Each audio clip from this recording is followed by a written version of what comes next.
everyone, and welcome to another edition of MRN Out Loud, previewing the action coming up at Indianapolis Motor Speedway this weekend. A little bit of a different take. We'll chat with Mark Jaynes, the voice of the Indy 500 and IndyCar racing in general, about the track, because the Xfinity Series runs on the road course at Indy this weekend, and the Indy cars are there themselves. The Cup cars will be on the traditional oval. We'll talk with Mark about the changes that he's seen to the series, what that road course is like, and what's been going on since Roger Penske bought the IndyCar Series and Indianapolis Motor Speedway. A little bit later on, Kyle Rickey will join us. He's got an interview with Chase Briscoe, the standings leader in the NASCAR Xfinity Series, as they get set to tackle that road course at Indy. It's all ahead on this week's edition of MRN Out Loud. Stay with us. Citywide to countryside. Whatever you drive, wherever you go, Hercules Tires has the value, selection, and industry-leading warranty to get you there, no matter where the road takes you. Go to HerculesTire.com. There you can find the nearest authorized Hercules retail location to you. Plus, you can use the Tire Tracker to find out which Hercules tire fits your vehicle the best. That's HerculesTire.com. Hercules Tires. Ride on our strength. We're joined now by the voice of the Indy 500, IndyCar Radio's Mark Jaynes. Mark, welcome to the program. I understand you're moving into a new house right now, so I appreciate you making a little time for us, but you're about to get even busier, as if moving wasn't enough.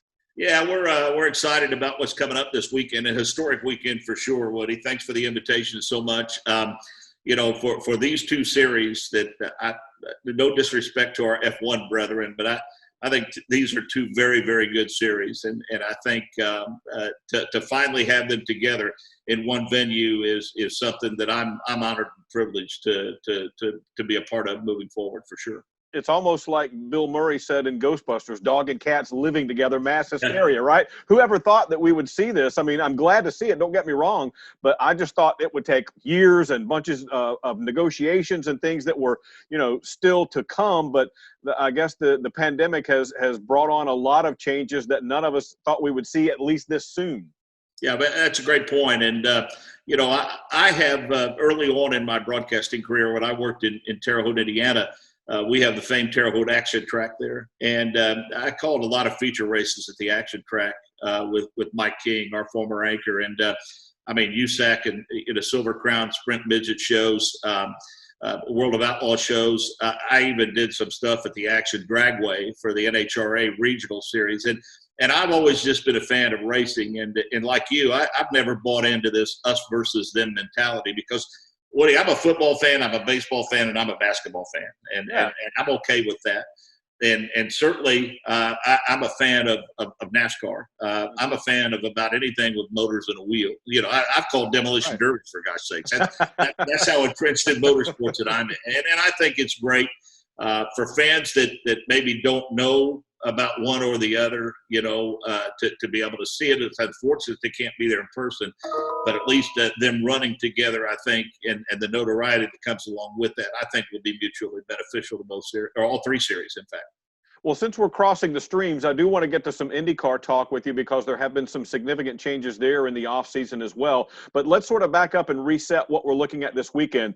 We've got IndyCar and the NASCAR Xfinity Series on the road course, and then the Cup cars on the traditional oval at Indy on Sunday. Saturday, Sunday affair. But for the first time, at least on the NASCAR side, we're going to see some practice, because the Xfinity cars have never seen that road course before. Give folks an idea of what it's like. What would you compare it to, the road course?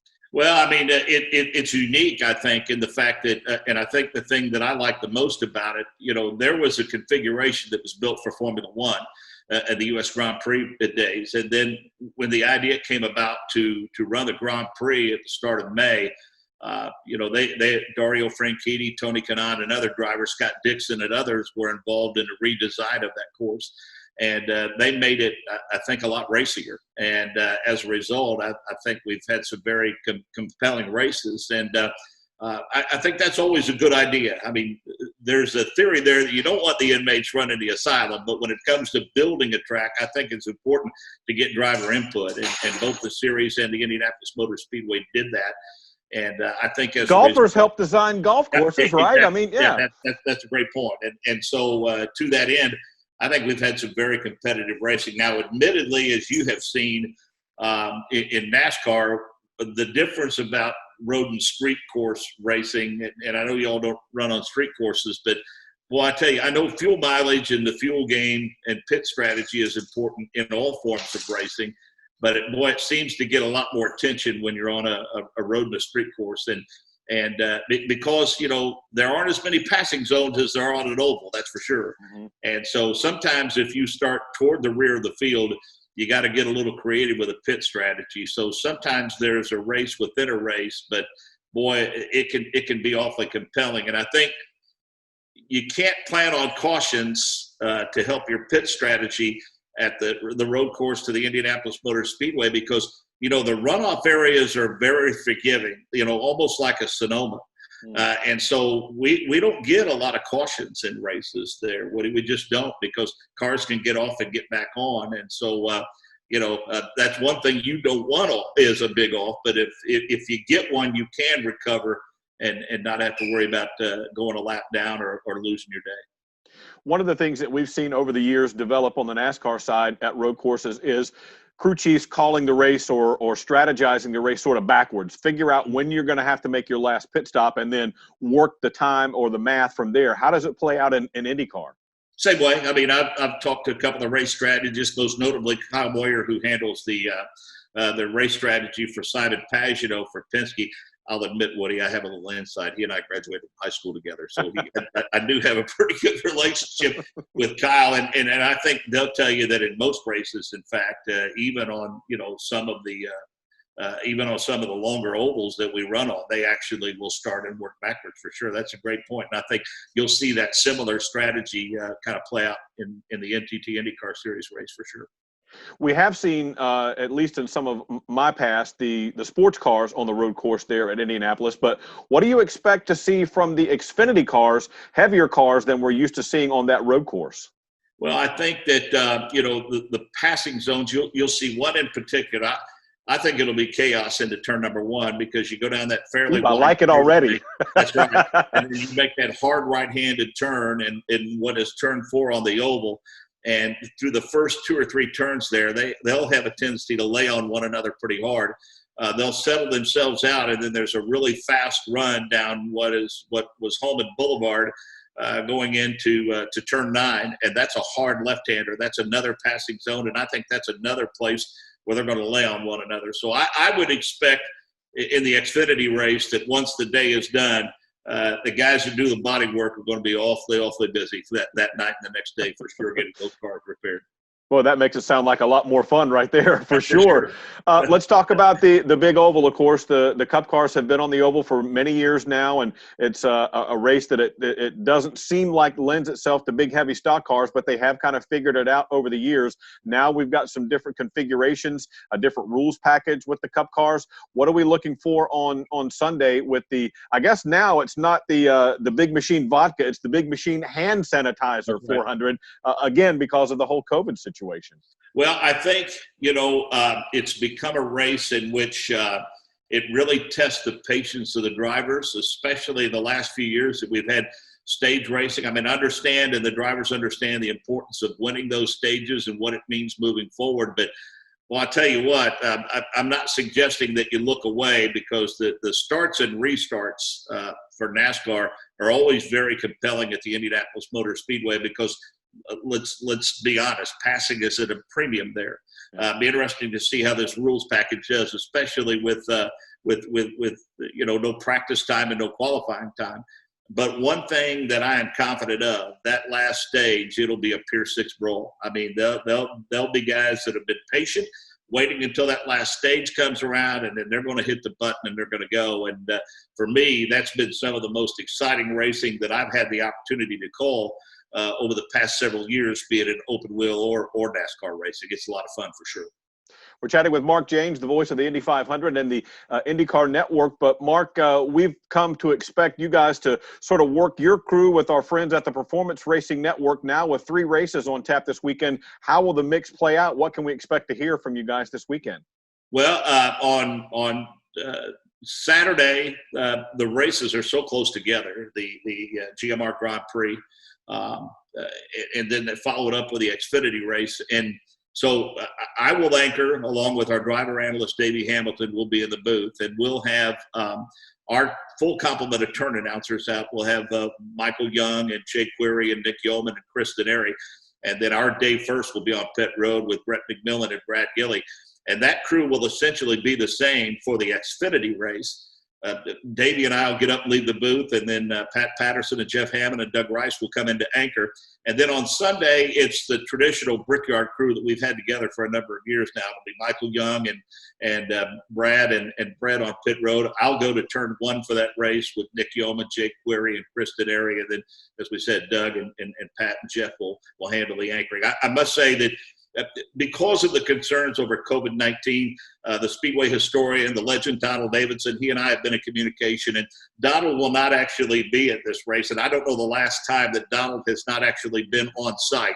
However, Donald will be contributing to our broadcast. He's got a piece he's putting together for us to play in our pre-race show that kind of recaps the history of the Grand Prix at the Indianapolis Motor Speedway. We'll miss Donald, but we fully expect Donald to be back in the booth with us in August when we run the Indianapolis 500. I'm glad you mentioned the changes that have come up with the COVID-19 situation, because as we on the NASCAR side know, we faced that as well, had a long postponement, came back. You guys have had some similar schedule challenges. What has it been like from your side? You've already had one race at Texas from a protocol side with the screenings and making sure that everybody gets through it safely, fans, no fans. How has that played out so far for you guys? I know it's only been one race, but at least you've got a taste of it.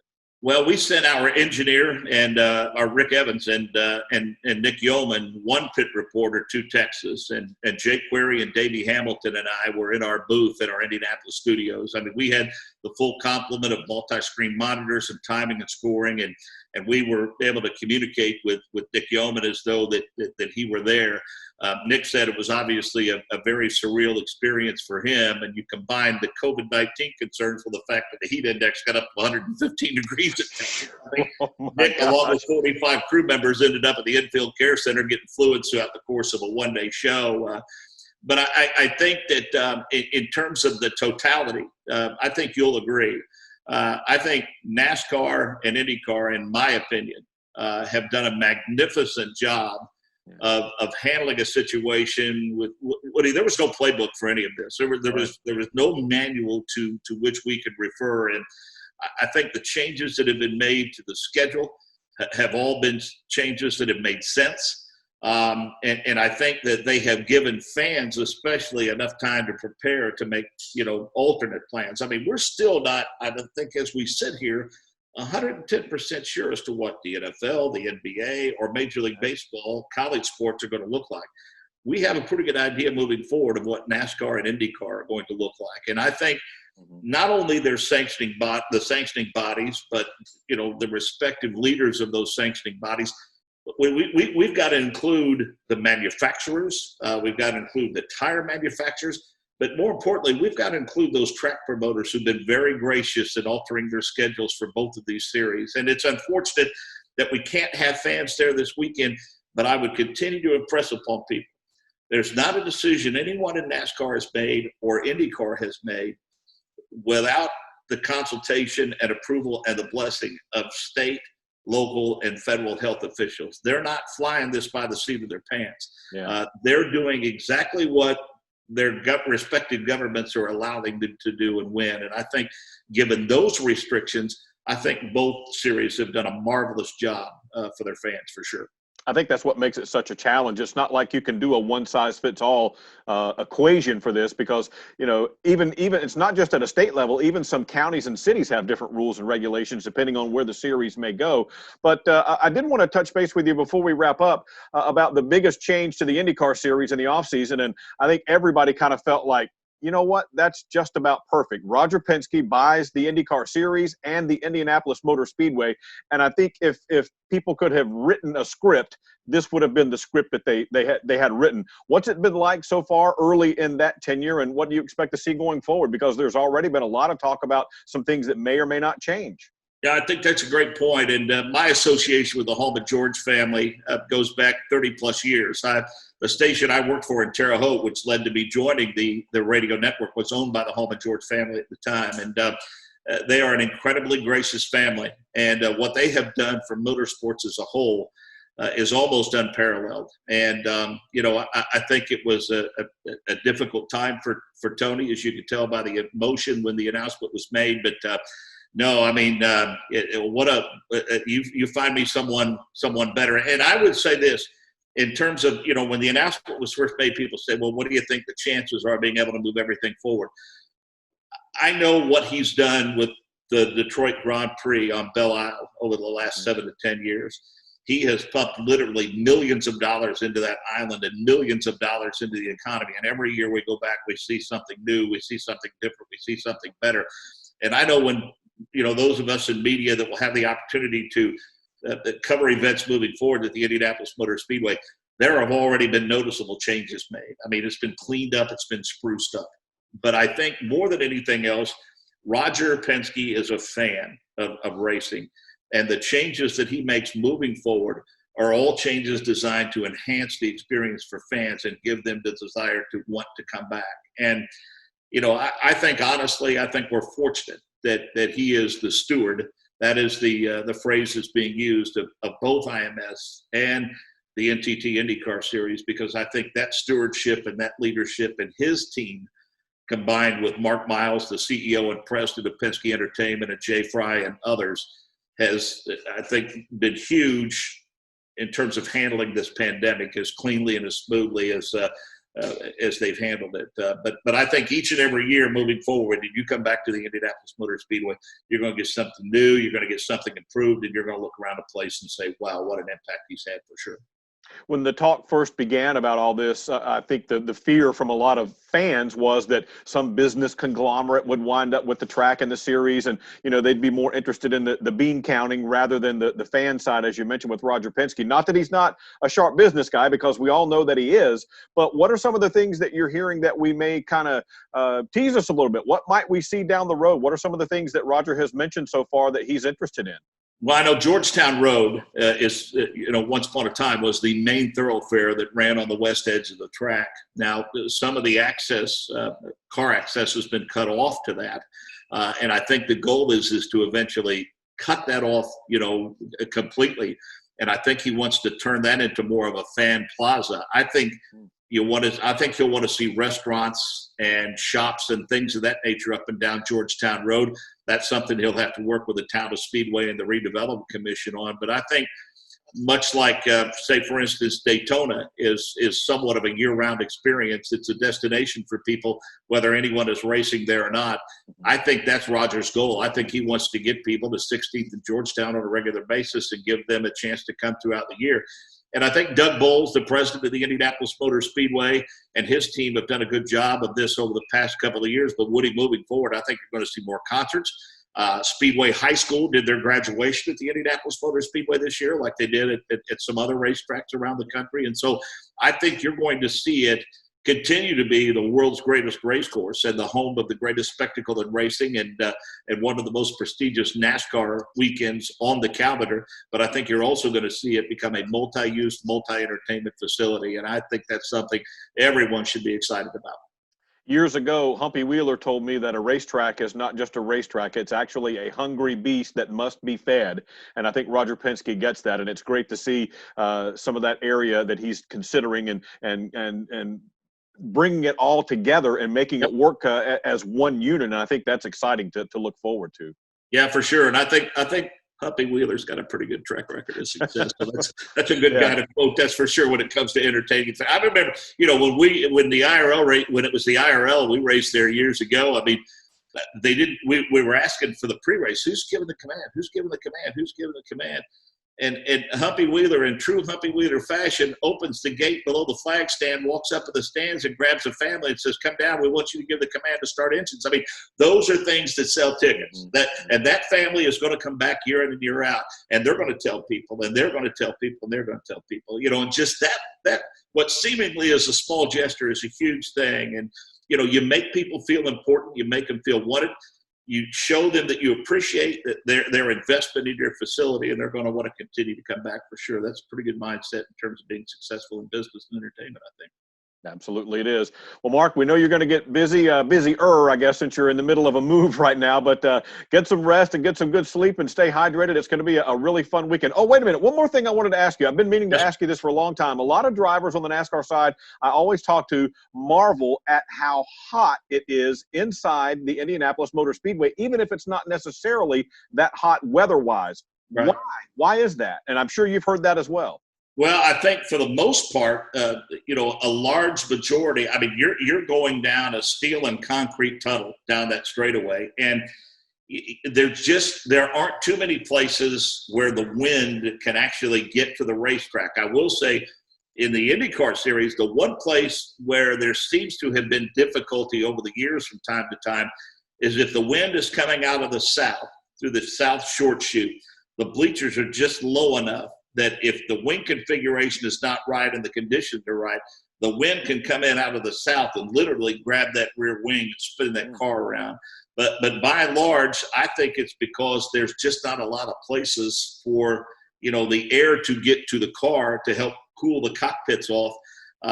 But also the fact that most of the time in late May or July or September or whatever, it's 90 some odd degrees outside as it'll be this weekend. Yep. The only time we might not be affected by that, Woody, moving forward is when we run that Fall Harvest Classic in early October at the Indianapolis Motor Speedway. They may long for one of those warmer days by the time we get there for sure. They may for sure. Mark, thanks for your time. Good luck this weekend. I know it's going to be very busy. We all look forward to a successful weekend and seeing 3 series, if you count Xfinity and Cup as 2, on 2 different courses at Indy. It's going to be great to watch. Thanks for your time. My pleasure. And I want to congratulate you guys for propping up Alex Hayden every weekend. I know that's a difficult job. No, hey, congratulations to you guys for your start to the season under difficult circumstances. You have served your fans well in true MRN fashion. The consummate professionals, all of you. Thank you very much. That's Mark Jaynes, the voice of the Indy 500 and the IndyCar Series. Busy weekend coming up for all those guys at Indianapolis Motor Speedway this weekend. Back with more in a moment. Sir, are you aware you were going 40 miles an hour? This is a residential area. Sure, but I'm on my lawnmower? Wait, am I getting a ticket? No, I've just never seen anyone top 9 miles an hour on one of those bad boys. And mow their entire lawn in 30 seconds? What got into you? Well, it did fuel up at Sunoco this morning. At Sunoco, we know how to fuel peak performance. We've been doing it for American racing for over 50 years. Fuel your best.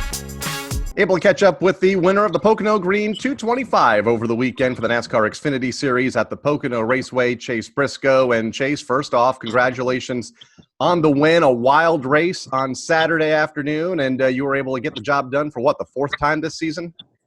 Yeah, it was not as easy as we wanted it to be, for sure. It was an up and down day.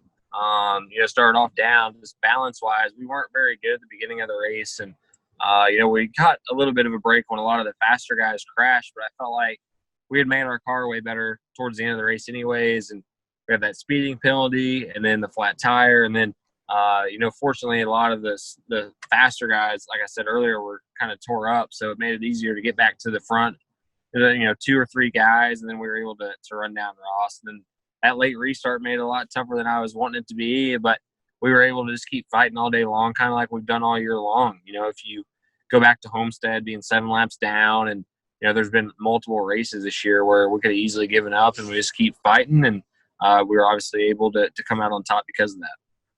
Talk about, if you can, the flow of the race on Saturday. Not even talking about your flat tire and spin in front of me over in turn number 2, but just the yellows and the red flags and those first couple of segments with the oil in turn number 1. I mean, how hard was it to get a rhythm? Yeah, it was tough. I watched the truck race before us, and they had a really hard time getting going, and I didn't really expect that for our race. And then, we start and we're the exact same way. And I never felt the oil. I know, watching the race back, there had to have been something down because I don't know how that many guys spun out right there. But, it was frustrating at the beginning just because you don't really know what your car's doing yet. And, we're getting close to already the end of stage 1, and we hadn't even really ran any green flag laps. So it was a little hard to get in a rhythm and even know balance-wise what you needed in a race car. But yeah, I felt like once we kind of got, 5 or 6 laps in, it definitely made things easier. But really all the way till stage 2, it wasn't a normal race at Pocono, but just with all the yellows we kept having. Describe your incident over in turn number 2 in the tunnel turn. It got my attention. Yeah, it caught me off guard, to say the least. I was going out of turn 1 and watching the race back. To me, it looks like my left rear was going down for about a lap and a half. It looked really low on TV. But I never felt anything. The car felt fine, and I was going out of turn 1 down the little short chute there down the back stretch, and just randomly about halfway down, I all of a sudden about spun out, halfway down the back straightaway, and I tried to get out of the gas and slow down as best as I could because I didn't want to wreck in the tunnel turn. But I was also trying to get off the racetrack, that way I didn't spin out in front of Myatt and Ross coming up behind me. So, I was able to get down on the apron. And I thought I had it saved for the most part, and then I hit the racetrack's banking, and it kind of spun me out, and I was able to have been slowed down enough at that point that I didn't hit anything. And I don't know how it didn't knock all the crush panels out and everything else, because if we would have done that, I don't think we would have had a chance to win. So it all just worked out perfect. And when it's your day to win, it seems like everything just goes right. And that's kind of how our day was. It sounds weird saying that, blowing a tire and having a speeding penalty, but everything with the circumstances we had just went perfect. We should have been in that big wreck off of turn number 1. Cindric was literally maybe an eighth of an inch off my front bumper, and I should have been in that. And it just seemed like everything went our way outside the speeding penalty and the flat tire. Yeah, when it's your day, it's your day. So yeah. And when it's your season, it's your season. 4 wins this year already: Vegas, Darlington, Homestead 2, and Pocono. 9 top 10s and 13 starts. What's clicking right now with you and your Stewart-Haas racing team? Yeah, first off, we just have really good race cars, and that makes my job, 10 times easier. And, it's the great position I'm in, being at Stewart-Haas. You have a car capable of winning every week, and, every race this year we've been in contention, I feel like, to win. And, we've probably given a few of them away, but, it's part of it. And, I think a lot of it just goes back to finally having experience. There was tracks last year I'd never even been to still. So just having that experience now, and more importantly, having a notebook of, what I like in the race car, kind of the things I look for. It's critical now with no practice, and we have a pretty good idea of, what I like. So we start pretty close to where we need to be, and we can kind of fine tune it in the race. And then confidence obviously goes a long way too. And, with how successful we've been at the beginning of the year, that confidence just continues to rise. And, it's crazy how much confidence can determine how your racing season goes. You see guys get down on their confidence and they really struggle. And, when you have confidence, it just seems like everything kind of goes easier. And in the last couple of weeks, that confidence has maybe been challenged with a couple of different crew chiefs. Some new young kid named, I'm just kidding, Greg Zippadelli, who's been with you the last couple of weeks, and obviously Richard Boswell, who's still sitting out. I think he has one more race to sit out because of the issue in Homestead. How tough has that adjustment been, or has it not been? Because I feel like you guys have found immediate success, even with the switch over at Homestead. Yeah, it hasn't really affected us, I don't think, just because of the fact that, we don't have practice. So, in a sense, Boswell's still setting the car up. He's still doing everything. Zippy's just coming in and calling the race, which he has so much experience doing that. It's a pretty easy job. Zippy's still, fine-tuning the car throughout the race, but, Boswell's still the guy setting the car up. And I think this week will be our first real challenge of, how we overcome, having practice finally and say it's a totally new racetrack, so we don't know what to expect anyways. So, I think that's when it's going to really kind of test us, just because we haven't necessarily been tested because we just show up and race. So our car's kind of set up how it is. So, Zippy's obviously, I think, the best alternative you can have. He's done so much in the sport, and he's obviously accomplished. So for us, and even at Stewart-Haas, whether it's, Zippy on the pit box or even engineers or car chiefs, we have so many great people that it makes it easy in a sense where, a lot of teams might not be in that situation. So it's kind of a blessing in disguise that it all happened when it did. Zippy just so happened to be in Homestead with us that weekend. So it just all worked out, and obviously we're ready to get Boswell back, but Zippy's done a really good job, and, we all expect him to. You mentioned this weekend the NASCAR Xfinity Series goes to the Indianapolis Motor Speedway for the first time on the road course. Your home track being from Mitchell, Indiana. What will this week be like for you as you head back to Indy as being in your backyard? Yeah, I'm super excited. The next 2 weeks really are home races for me. Obviously, Indianapolis is my home race, but Kentucky's, really 5 or 6 miles closer to my hometown than Indianapolis is. So, both of them are really big, but Indianapolis specifically would mean the world to me to win. Growing up a diehard Tony Stewart fan and having Zippy on the box, winning at Indy would be icing on the cake. So we've been putting a ton of emphasis on this race. It's new for everybody, but we've been practicing on the simulator since February for this race just because it's new and, we want to be the best we can be. And, even last year, we put a lot of emphasis on Indy just because personally it means a ton to me. So, hopefully we can get the win. But at the same time, this race still pays the same amount of points as any other race. So we got to keep that in mind and try to win stages and, try to win the race, obviously. But, we got to still have a good day. We're only 3 points ahead in the actual regular season championships. So we can't go for a win and cost ourselves, trying to maybe win the race and we end up crashing or whatever. So, we got to keep that in mind. But, yeah, it's kind of bittersweet going to Indy without fans. I was really looking forward to seeing all the people I normally don't get to see. It seems like that race I have so much fan support that it's really humbling, and I'm going to miss not being able to have that and then to go to Kentucky the following week and have the same thing happen. But, it'd be pretty cool to win at Indy, and I can't wait to get there. You mentioned you grew up a Tony Stewart fan. You now drive for him. He obviously has found a lot of success at the Indianapolis Motor Speedway during his driving career. Were you there in attendance for any of those wins? I wasn't there in attendance, but I was on TV or watching on TV, fist pumping, going crazy. I remember the first one he won, and then when he won the second one and he gave the interview about all of his real diehard fans, I was like, man, this is my guy. This is why I love this guy. And to see how much it meant to him to win at Indy, obviously it's the Xfinity Series. It's not the Cup Series, but it would mean the same to me to win there. I think anytime you grow up in racing, you dream of getting to race at Indianapolis, but let alone winning. And, when you grew up an Indiana kid, it just multiplies that by 10. A lot of people that grew up in racing, they never went to Indianapolis, so they didn't get to experience that. Where me and Tony, we grew up there. We got to see all of our heroes go and race there. So it would mean the world to me to win there. Like I said, it's a privilege just to get a race there, and to win there would be even more special. How do you think the dynamic will change with the Indy cars there? We talk about it at Texas 1 or 2 times a year when the trucks are with the Indy cars, and how the different rubber combinations might change up things. Do you think that could be an issue for you guys this weekend on the road course? Yeah, I think the rubber will maybe affect us, the first couple laps of a run. But other than that, I don't think a ton. The biggest thing I think is it creates an opportunity for us when we go there. Nobody's going to know the proper lines necessarily to run or, where the passing zones are. So with IndyCar being there, it gives the Xfinity Series drivers, an opportunity to literally watch it firsthand and kind of see what those guys are doing. And, so I have a couple friends in IndyCar, so I'll be able to talk to them, right before our race and kind of see what they felt like the track was doing or whatever. So I think that, is a benefit to have them there on the same weekend as us, just because we can kind of try to learn from them. But in a track sense, I don't think their rubber will change a lot. I don't really feel like it does whenever we go oval racing, except for maybe the first couple laps of a run. And other than that, it seems like it's kind of fine. So I don't know what to expect. I've never ran on a road course with their rubber, but I would think it would be pretty similar to an oval. Look forward to it this weekend, the NASCAR Xfinity Series at Indianapolis, and for the first time on a road course. Chase, best of luck to you at Indy, and congratulations on the win at Pocono a couple days ago.